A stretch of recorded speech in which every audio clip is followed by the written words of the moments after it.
one of the most important things that you will do when you come to Toastmasters is evaluate someone else's speech. When you evaluate their speech, you have the power to make that person feel like $1 million, or you have the power to crush them.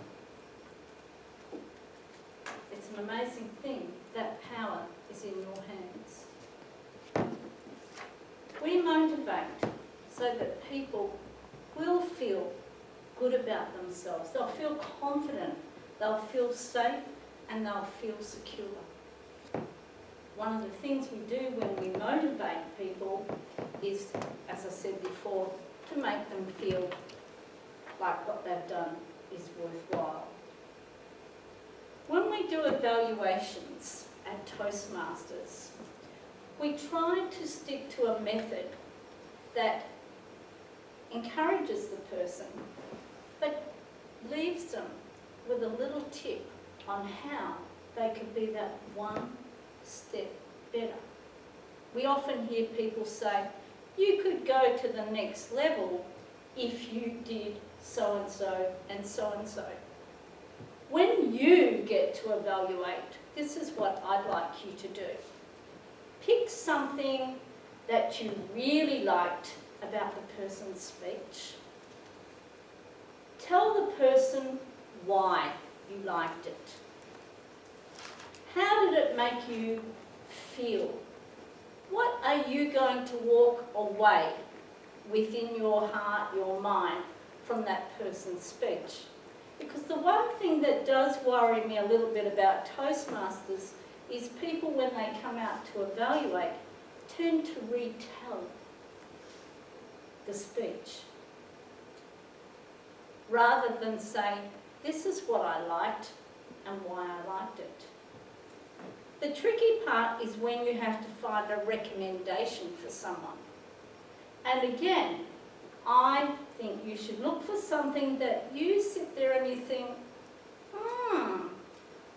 that's not bad, but if that person had done this, this, and this, I reckon that speech could have been absolutely fantastic. That's working from the way you feel about that particular speech. There's a pattern we use at Toastmasters. It's called CRC. And it's not that U-Butte stuff that you spray on your motor and get your lawnmower going or something like that. So we have commendation, which is something really nice, something really great about their speech.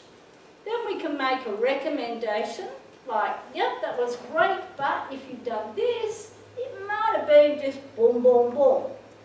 Then we go back to another commendation, so good, not so good, good. And once we've done that, we can tie it all up with a summary of what you've actually said. That's your CRC method.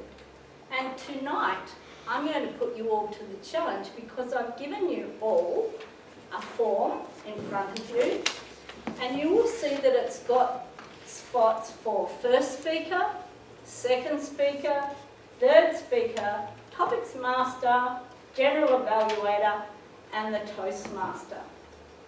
This is what you're going to do tonight.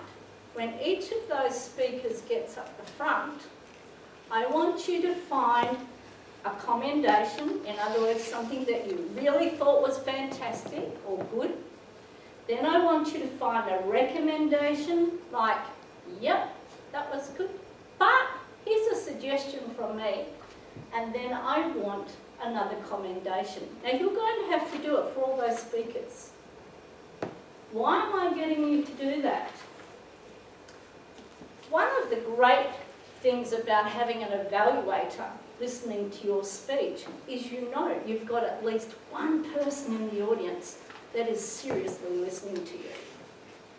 But the other thing, as I've said to you before, is if you have an evaluator, it gives you a sense of purpose.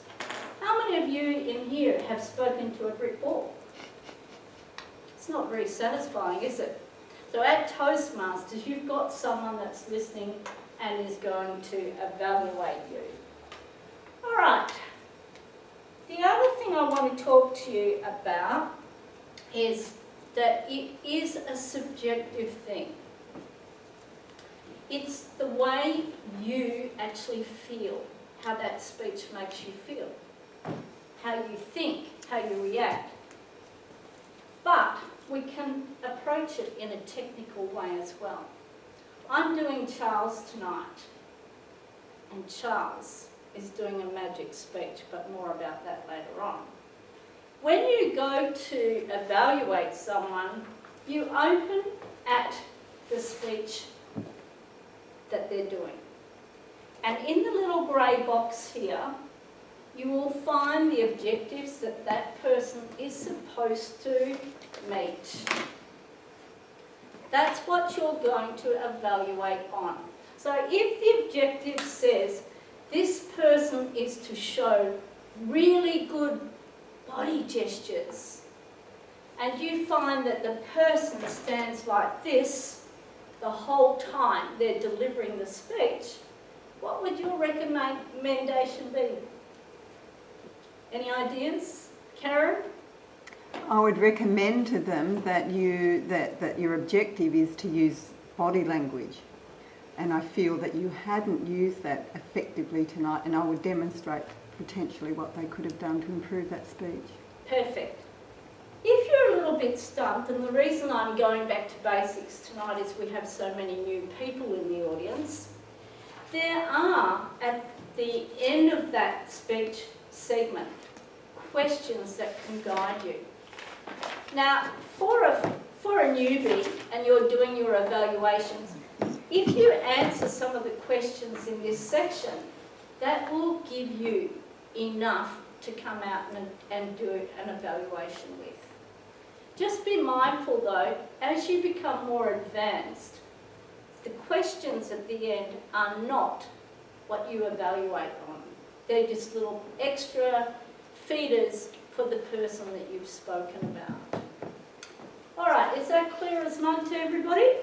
So again, when you come out to do your first evaluation, what you're going to do is like I did tonight. I went up to Charles. Charles, where's your book? And Charles gave me his book. Charles had filled it in with the title of his speech.